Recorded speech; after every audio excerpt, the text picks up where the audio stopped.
चिंतामणि एक ऐसी मणि है महाराज, उसके सामने आप जिस भी विषय का चिंतन करेंगे आपके सामने वो विषय प्रस्तुत हो जाएगा, लेकिन वो भगवान की प्राप्ति नहीं करा सकती।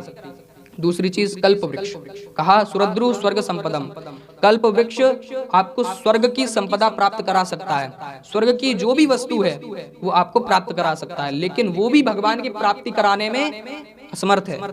फिर कहा कि प्रयच्छति गुरु प्रीतो वैकुंठम योगी दुर्लभम, अगर गुरुदेव प्रसन्न हो जाते हैं, अगर संत जन प्रसन्न हो जाते हैं तो वे अपने शिष्य को भगवान का परम वैकुंठ धाम प्रदान कर देते हैं। गुरु में इतनी सार्थकता है, इतनी सामर्थ्य है, प्रसन्न हो जाते हैं तो महाराज ऐसे संसार में कोई वस्तु नहीं है जो वो प्राप्त ना करा सके।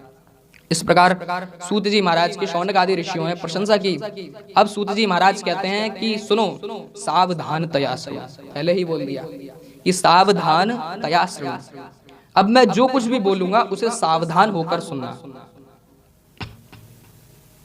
क्या कहा कि सर्व सिद्धांत निष्पन्नम संसार भयनाशनम भक्ति योग वर्धनम यच्च कृष्ण संतोष हेतुकम।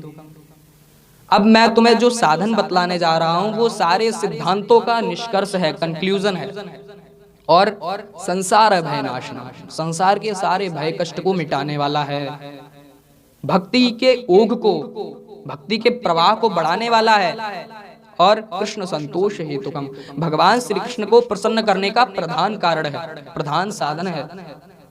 दूसरी बात बताई, काल व्याल मुखग्रास त्राश निर्णाश हेतवे श्रीमद् भागवतम शास्त्रम कलौ कीरेण भाषितम। काल रूपी जो व्याल है, काल रूपी जो सर्प है, उस सर्प के डसने से जो कष्ट होता है उसका निवारण श्रीमद् भागवत करता है। कैसे?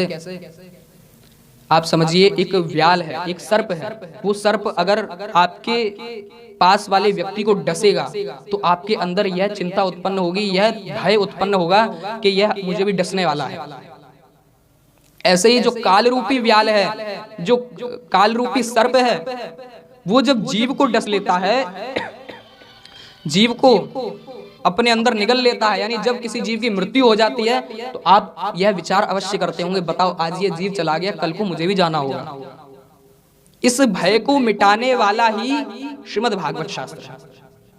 यह सामर्थ्य किसी और साधन में नहीं है जो श्रीमद् भागवत में है। इसके बाद कहा महाराज, जन्मांतरे भवेत पुण्यम तदा भागवतम लभेत, कि जब जन्म जन्मांतरों के पुण्यों का उदय होता है तब जाकर श्रीमद् भागवत की प्राप्ति होती है।